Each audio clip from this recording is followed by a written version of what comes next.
Hello સાધના students, આજે આપણે ચર્ચા કરીશું ધોરણ 8 વિષય વિજ્ઞાન પાઠ 7 વનસ્પતિઓ અને પ્રાણીઓનું સંરક્ષણ એ પ્રકરણના મુદ્દાઓ પર. તો આ પ્રકરણ શેના પર છે?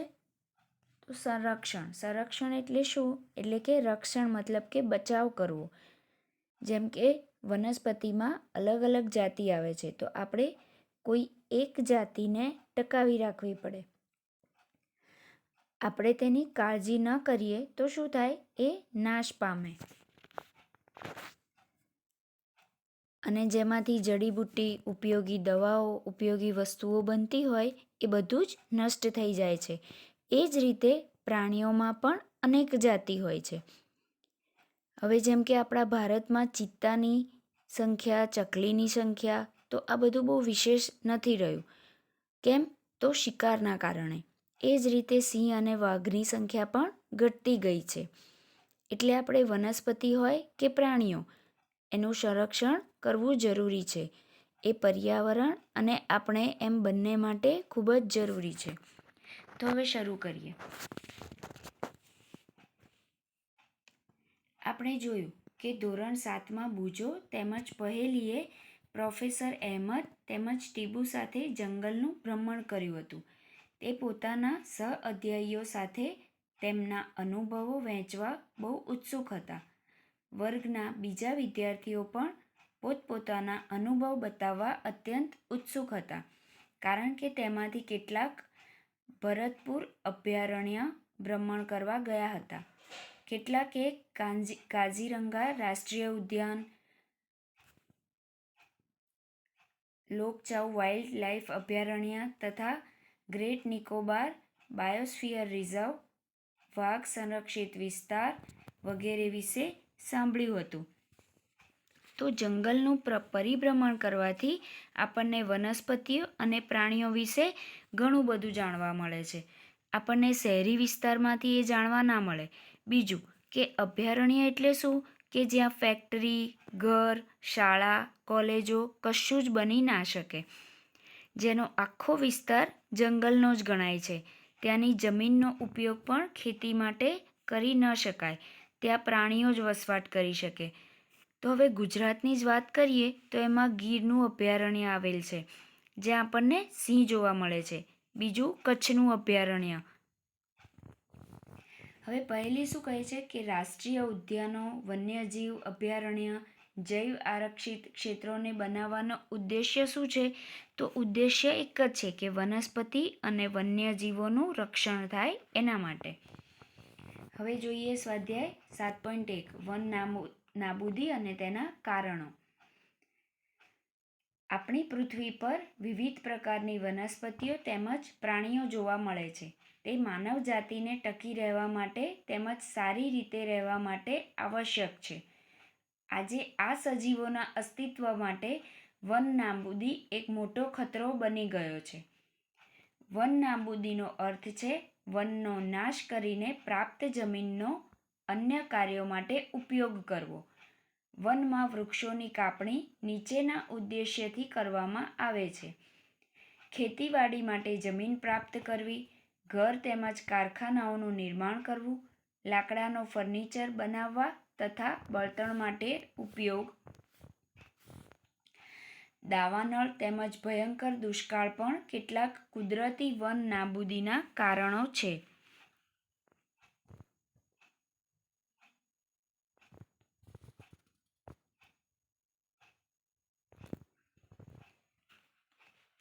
તો હવે વન નાબૂદી એટલે શું?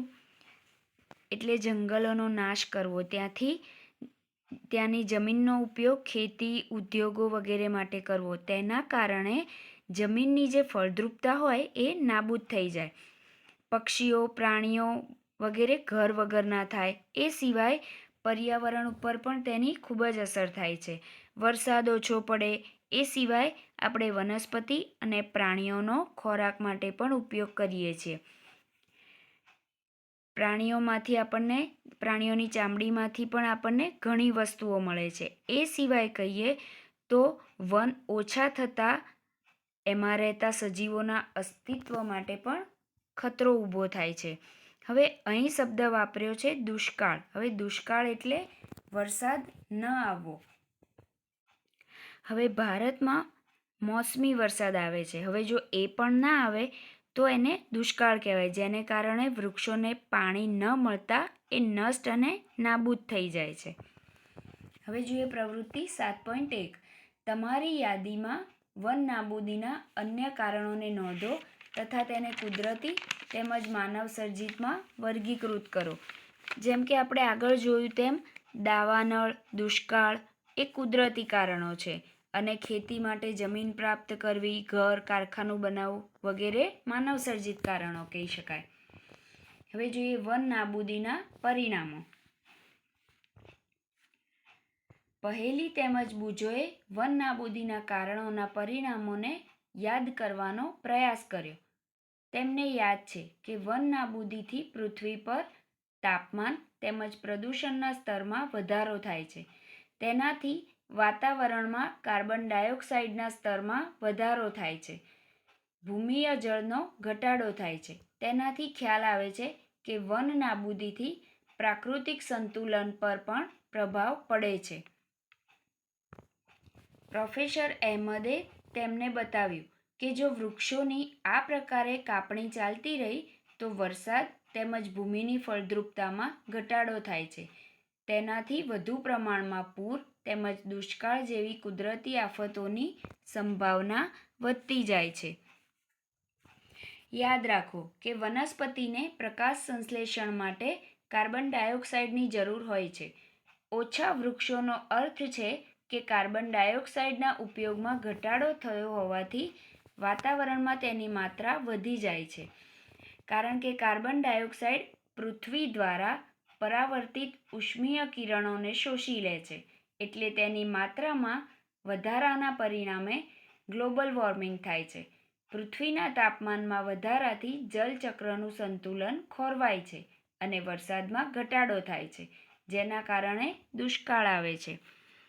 હવે વન નાબૂદીના કારણે કુદરતી સંતુલન નથી રહેતું. વૃક્ષો જે વાતાવરણને ઠંડુ રાખે છે એની જગ્યાએ વાતાવરણ ગરમ થશે, એટલે કે તાપમાન વધતું જશે. હવે વૃક્ષો શું કરે છે તો વરસાદના પાણીના વહેણને રોકી શકે છે અને જમીનમાં પણ પાણીને શોષે છે. પણ જો વૃક્ષો જ ના હોય તો એ પાણી નદીમાં કે સમુદ્રોમાં જલ્દીથી વહી જાય છે. એટલે વૃક્ષોના કારણે જે પાણી જમીનમાં ઉતરતું હોય છે એ અટકી જાય છે. એટલે ભૂમિજળ પણ આપણે ઘટાડતા જઈએ છીએ. એટલે સામે જમીનની ફળદ્રુપતામાં પણ ઘટાડો થતો જાય છે. હવે ત્યારબાદ વાત કરીએ તો દુષ્કાળની. દુષ્કાળ એટલે વરસાદ ના આવવો. હવે વૃક્ષોના કારણે વાતાવરણ ઠંડુ રહે છે અને પાણીની વરાળ વાદળ રૂપે વરસાદ લાવે છે. પણ જો વૃક્ષો જ ના હોય તો શું થાય? વૃક્ષો જ ના હોય તો વરસાદ કેવી રીતે પડશે? અને વરસાદ ના પડે એટલે પાક પણ બરાબર ના થાય, એટલે દુષ્કાળ પડે.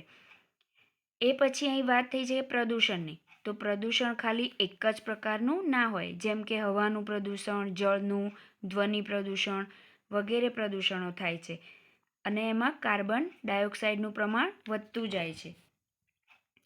જ્યારે વૃક્ષો શું કરે તો વૃક્ષો હવામાં ઓક્સિજન છોડી અને કાર્બન ડાયોક્સાઇડ ગ્રહણ કરે છે અને ઓક્સિજન વાયુ મુક્ત કરે છે અને પ્રકાશ સંશ્લેષણ દ્વારા પોતાનો ખોરાક જાતે બનાવે છે. પણ જો વૃક્ષો જ ઓછા થતા જશે તો આખી પ્રોસિજર અટકી જાય અને હવામાં કાર્બન ડાયોક્સાઇડનું પ્રમાણ વધતું જશે. ભૂમિના ગુણધર્મોમાં પરિવર્તનનું મુખ્ય કારણ વન નાબૂદી છે. કોઈપણ ક્ષેત્રમાં ભૂમિના ભૌતિક ગુણધર્મો પર વનસ્પતિ ઉછેર અને વૃક્ષોની અસર પડે છે. ધોરણ 7ને યાદ કરો કે વૃક્ષ કેવી રીતે જમીનના ધોવાણને અટકાવે છે. ભૂમિ પર વૃક્ષોની માત્રા ઘટવાના કારણે ભૂમિનું ધોવાણ વધે છે. ભૂમિનું ઉપરનું પડ કે સ્તર દૂર કરવાથી નીચેના સખત પથ્થરોના સ્તરો દેખાય છે, જેનાથી ભૂમિમાં સેન્દ્રિય પદાર્થો એટલે કે સડતા કાર્બનિક પદાર્થોનો ઘટાડો થાય છે તથા તેની ફળદ્રુપતામાં પણ ઘટાડો થાય છે, ધીમે ધીમે ફળદ્રુપ ભૂમિ રણમાં ફેરવાઈ જાય છે, જેને રણ નિર્માણ પણ કહે છે. તો હવે ભૂમિ એટલે કે જમીનનું ઉપરનું સ્તર ઘસાતા નીચે શું દેખાય છે? પથ્થર દેખાશે, બરાબર. અને રણ એટલે શું? કે જ્યાં વનસ્પતિ ઉગે જ નહીં, ત્યાંની જમીન ખૂબ જ ઓછી ફળદ્રુપ હોય. અને આ રીતે જો વન નાબૂદ થઈ જશે તો ભૂમિ એટલે કે જમીન એ રણમાં ફેરવાઈ જતા વાર નહીં લાગે. વન નાબૂદીના કારણે ભૂમિની જળ સંગ્રહ ક્ષમતામાં પણ ઘટાડો થાય છે તથા ભૂમિની ઉપરના પડની મારફતે નીચેના સ્તરોમાં પાણી પ્રવેશવાની ક્રિયામાં અસર ઊભી થાય છે, જેના પરિણામ સ્વરૂપે પૂર આવે છે. ભૂમિના અન્ય ગુણધર્મો જેવા કે પોષક તત્વો, બંધારણ વગેરે પર વન નાબૂદીની અસર થાય છે. આપણે ધોરણ 7માં અભ્યાસ કર્યો કે વનમાંથી આપણને અનેક ઉત્પાદનો પ્રાપ્ત થાય છે. તે ઉત્પાદનોની યાદી બનાવો. જો આપણે વૃક્ષોને સતત કાપતા રહીશું તો શું આ ઉત્પાદનોની તંગીનો પણ સામનો કરવો પડશે? તો વરસાદનું પાણી જમીનમાં ઉતરે તો આપણે તેને કૂવા દ્વારા ઉપયોગમાં લઈ શકીએ છીએ. પણ વન નાબૂદી થાય તો એ પાણી સૂર્યપ્રકાશની હાજરીમાં બાષ્પ થઈને ઉડી જાય છે.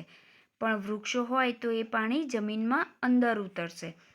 તો આ રીતે વન નાબૂદીના કારણે જળ સંગ્રહની ક્ષમતામાં પણ ઘટાડો થાય છે, જેને કારણે પૂર આવે છે અને બંધારણ ઉપર પણ અસર થાય છે. હવે પૂર આવે એટલે શું? કે જ્યાં વૃક્ષો ઉગે છે અને એ વહેતા પાણીને અટકાવે છે. હવે વૃક્ષો જ ના હોય તો એ પાણી અટકશે નહીં, એટલે પૂર આવે છે. અને બંધારણ પર અસર થવી, જેમ કે છિદ્રાળુ જમીન, માટીવાળી જમીન, કઠણ જમીન, ફળદ્રુપ જમીન, પોલી જમીન વગેરે બંધારણ કહેવાય, જે એની ઉપર પણ બહુ મોટી અસર થાય છે. એ ઉપરાંત વનમાંથી આપણને લાકડું, ફળો, ફૂલો, ઔષધિઓ વગેરે મળે છે. અને જો વનને કાપતા રહીશું તો આ ઉત્પાદનોની પણ તંગી સર્જાશે. હવે જોઈએ પ્રવૃત્તિ 7.2. કેવી રીતે વન નાબૂદીથી વન્ય પ્રાણીઓ પર પ્રભાવિત થાય છે? આ કારણોની યાદી બનાવો અને પોતાના વર્ગમાં તેની ચર્ચા કરો. વન તેમજ વન્યજીવનનું સંરક્ષણ. વન નાબૂદીની અસરો જાણ્યા બાદ પહેલી અને બુજો ચિંતિત હતા. તે પ્રોફેસર અહમદ પાસે ગયા તથા તેઓએ પૂછ્યું કે વન તેમજ વન્ય પ્રાણીઓને કેવી રીતે બચાવી શકાય. જીવાવરણ પૃથ્વીનો એ ભાગ છે જેમાં સજીવો વસવાટ કરે છે અથવા એ જીવનને આધાર આપે છે. જૈવ વિવિધતાનો અર્થ છે કે પૃથ્વી પર જોવા મળતા વિભિન્ન સજીવો, તેઓની વચ્ચે આંતરસંબંધ અને તેઓનો પર્યાવરણ સાથેનો સંબંધ. પ્રોફેસર અહેમદે પહેલી અને બુજો તેમજ તેમના સહઅધ્યાયીઓ માટે જૈવાવરણ સુરક્ષિત ક્ષેત્રની મુલાકાત માટેનું આયોજન કર્યું. તેના માટે તેઓએ પંચમઢી જૈવાવરણ સુરક્ષિત ક્ષેત્રની પસંદગી કરી. તે જાણતા હતા કે આ ક્ષેત્રની વનસ્પતિઓ અને પ્રાણીઓ ઉપરી હિમાલયની શૃંખલાઓ તેમજ નીચાણવાળા પશ્ચિમ ઘાટ વિસ્તારના પ્રાણીઓ અને વનસ્પતિઓને સમાન છે. પ્રોફેસર અહેમદને વિશ્વાસ હતો કે આ ક્ષેત્રની જૈવ વિવિધતા આગવી છે. તેઓએ વન કર્મચારી શ્રી માધવજીને જૈવાવરણ સંરક્ષિત ક્ષેત્રમાં વિદ્યાર્થીઓનું માર્ગદર્શન કરવાનો અનુરોધ કર્યો. તેઓએ જણાવ્યું કે જૈવિક મહત્વ ધરાવતા ક્ષેત્રનું સંરક્ષણ એ આપણી રાષ્ટ્રીય પરંપરાનો એક ભાગ છે. માધવજીએ વિદ્યાર્થીઓને સમજાવ્યું કે આપણા વ્યક્તિગત પ્રયત્નો તેમજ સમાજના પ્રયત્નોથી વિશેષ સરકારી સંસ્થાઓ પણ વન તેમજ વન્ય પ્રાણીઓના રક્ષણ માટે કાર્યરત છે. સરકાર તેઓની સુરક્ષા અને સંરક્ષણ હેતુ માટે નિયમ, પદ્ધતિઓ અને યોજનાઓ બનાવે છે. વન્ય પ્રાણી અભયારણ્ય, રાષ્ટ્રીય ઉદ્યાન, જૈવાવરણ સુરક્ષિત ક્ષેત્ર વગેરે વનસ્પતિઓ અને પ્રાણીઓ માટે સંરક્ષિત તેમજ સુરક્ષિત ક્ષેત્ર છે. તો હવે આપણે એ ચર્ચા કરી કે વૃક્ષો કાપવા ના જોઈએ, પરંતુ અમુક લોકો પોતાના ફાયદા માટે કાપે જ છે. તેનાથી નુકસાન વધી જતાં સરકારે વૃક્ષો ના કાપવાનો કાયદો બનાવ્યો અને જો કોઈ કાપતા પકડાઈ જાય તો એ સજાને પાત્ર બને છે. એવી જ રીતે વન્યજીવોને પણ આપણે મારી ના શકીએ, એ પણ પ્રતિબંધિત છે. એટલે સરકાર શું કરે કે જ્યાં વન્યજીવો હોય એ વિસ્તારને અભયારણ્ય જાહેર કરે છે અને રાષ્ટ્રીય ઉદ્યાન તરીકે પણ જાહેર કરે, જેથી આપણે ત્યાંના કોઈ વનસ્પતિ કે વન્યજીવને નુકસાન પહોંચાડી શકીએ નહીં. વનસ્પતિઓ અને પ્રાણીઓ અને તેમના નિવાસોને સંરક્ષણ માટે તેમને સુરક્ષિત ક્ષેત્ર જાહેર કરવામાં આવેલ છે, જેને અભયારણ્ય, રાષ્ટ્રીય ઉદ્યાન અને જૈવાવરણ આરક્ષિત વિસ્તાર કહીએ છીએ. વૃક્ષારોપણ, ખેતી, ચરવું, વૃક્ષોની કાપણી, શિકાર, ચામડું પ્રાપ્ત કરવા માટે શિકાર વગેરે આ ક્ષેત્રોમાં પ્રતિબંધિત હોય છે. અભયારણ્ય એવો વિસ્તાર જ્યાં પ્રાણીઓ તેમજ તેના નિવાસ કોઈપણ પ્રકારના ખલેલથી સુરક્ષિત હોય છે. રાષ્ટ્રીય ઉદ્યાન વન્ય પ્રાણીઓ માટે આરક્ષિત ક્ષેત્ર જ્યાં તે સ્વતંત્ર રૂપે નિવાસ તેમજ પ્રાકૃતિક સંસાધનોનો ઉપયોગ કરી શકે. જૈવાવરણ આરક્ષિત વિસ્તાર વન્ય સજીવો, વનસ્પતિઓ તેમજ પ્રાણીઓ અને તે વિસ્તારના આદિવાસીઓ પારંપરિક રીતે જીવન પર્યાય હેતુ માટે વિશાળ સુરક્ષિત વિસ્તાર કે ક્ષેત્ર. હવે જેમ ગુજરાતમાં જે ગીરનું અભયારણ્ય છે, જ્યાં સિંહના શિકાર પર પ્રતિબંધ મૂકવામાં આવ્યો છે. અમુક એવા પણ કાયદા છે જ્યાં સિંહથી કેટલું દૂર રહેવું, કેટલા અંતરે રહેવું એ પણ જણાવવામાં આવે છે અને પરવાનગી વગર ત્યાં આપણે જઈ શકીએ પણ નહીં. એવી જ રીતે રાષ્ટ્રીય ઉદ્યાનમાં પણ આપણે વનસ્પતિ કે પ્રાણીઓને કોઈપણ રીતે કોઈપણ પ્રકારે નુકસાન ના પહોંચાડી શકીએ. તો મિત્રો, આપણે તો અહીં શહેરમાં સારા ઘરોમાં રહીએ છીએ, પણ હજુ પણ કેટલીક વસ્તી એવી છે જે જંગલોમાં રહે છે, જે ભણેલા ના હોય, રહેણીકરણી પણ જૂના જમાનાની હોય, પોશાક પણ પાંદડા કે એવું કંઈ પહેરતા હોય, જેમ કે આસામ, અરુણાચલ પ્રદેશ, નાગાલેન્ડ એ બધી જગ્યાએ આજે પણ આવી વસ્તી જોવા મળે છે, જેની સુરક્ષા માટે જૈવાવરણ આરક્ષિત વિસ્તાર સરકાર જાહેર કરે છે. હવે જોઈએ પ્રવૃત્તિ 7.3. તમારા જિલ્લા, રાજ્ય તેમજ દેશના રાષ્ટ્રીય ઉદ્યાનો, વન્ય પ્રાણી અભયારણ્યો તેમજ જૈવાવરણ સુરક્ષિત પ્રદેશોની સંખ્યા શોધો તથા કોષ્ટક 7.1ની પૂર્તતા કરો. આ ક્ષેત્રો તમારા રાજ્ય તેમજ ભારતના રેખાચિત્રમાં દર્શાવો. હવે જોઈએ સ્વદેશ 7.4 જૈવ આરક્ષણ વિસ્તાર. પ્રોફેસર અહેમદ તેમજ માધવજીની સાથે વિદ્યાર્થીઓએ જૈવ આરક્ષણ વિસ્તારમાં પ્રવેશ કર્યો. માધવજીએ સમજાવ્યું કે જૈવ વિસ્તારના રક્ષણ માટે જૈવ આરક્ષણ વિસ્તાર બનાવવામાં આવ્યા છે. જેમ કે તમે જાણો છો કે જૈવ વિવિધતા એટલે કે કોઈપણ ક્ષેત્રમાં જોવા મળતી બધી વનસ્પતિઓ, પ્રાણીઓ અને સૂક્ષ્મજીવોની વિભિન્ન પ્રજાતિઓ, કોઈપણ ક્ષેત્રનો જૈવ આરક્ષિત વિસ્તાર તે ક્ષેત્રની જૈવ વિવિધતા તેમજ સંસ્કૃતિને જાળવી રાખવામાં સહાયક હોય છે. કોઈપણ જૈવાવરણ આરક્ષિત વિસ્તારની અંતર્ગત અન્ય સુરક્ષિત વિસ્તાર પણ હોઈ શકે છે. પંચમઢી જૈવાવરણ આરક્ષિત વિસ્તારમાં સાતપુડા નામનો એક રાષ્ટ્રીય ઉદ્યાન તથા બોરી તેમજ પંચમઢી નામના 2 વન્ય પ્રાણી અભયારણ્ય આવે છે. તો વનસ્પતિમાં જુદી જુદી વનસ્પતિ એટલે કે છોડ, ઝાડ, કંદમૂળ વગેરે તથા પ્રાણીઓમાં નાના કદથી લઈને મોટા કદ સુધીના બધા પ્રાણીઓ તથા સૂક્ષ્મજીવો એટલે કે બેક્ટેરિયા, વાયરસ, અમીબા, જેને આપણે નરી આંખે જોઈ શકીએ નહીં પણ તે હોય જ છે. તો આ પ્રજાતિઓ અલગ અલગ ક્ષેત્રમાં અલગ અલગ રીતે હોઈ શકે છે. જેમ કે ભારતમાં અલગ હોય, વિદેશમાં અલગ હોય, એવી રીતે. હવે પંચમઢીમાં સાતપુડી અને બોરી એમ ત્રણેય વિસ્તારને જૈવાવરણ સુરક્ષિત વિસ્તાર જાહેર કરેલો છે. હવે જોઈએ કોષ્ટક 7.1 સંરક્ષણ માટે સુરક્ષિત વિસ્તાર. સંરક્ષિત વિસ્તાર મારા જિલ્લામાં એટલે કે તમારો જે પણ જિલ્લો હોય ત્યાંનું રાષ્ટ્રીય ઉદ્યાન કયું છે, વન્ય પ્રાણી અભયારણ્ય કયું છે, જૈવાવરણ આરક્ષિત વિસ્તાર કયો છે એ લખવું. હવે મારા રાજ્યમાં તો આપણે ગુજરાત રાજ્યમાં કયું છે, જેમ કે મરીન રાષ્ટ્રીય ઉદ્યાન એ દ્વારકા પાસે આવેલું છે. પછી વન્ય પ્રાણી અભયારણ્યમાં ગીરનું અભયારણ્ય આવશે. એવી જ રીતે કચ્છના રણને જૈવાવરણ આરક્ષિત વિસ્તાર તરીકે જાહેર કરેલો છે. એવી જ રીતે દેશનું લઈએ તો ભારત દેશમાં અંદામાન નિકોબાર આઇલેન્ડ પર રાષ્ટ્રીય ઉદ્યાન આવેલો છે. પછી બિહારમાં વાલ્મીકી ઉદ્યાન આવેલો છે, વાલ્મીકી નેશનલ પાર્ક તરીકે ઓળખવામાં આવે છે. પછી કોર્બેટ નેશનલ પાર્ક જે ઉત્તરાખંડમાં આવેલું છે, જેને વન્ય પ્રાણી અભયારણ્ય તરીકે જાહેર કરવામાં આવ્યું છે.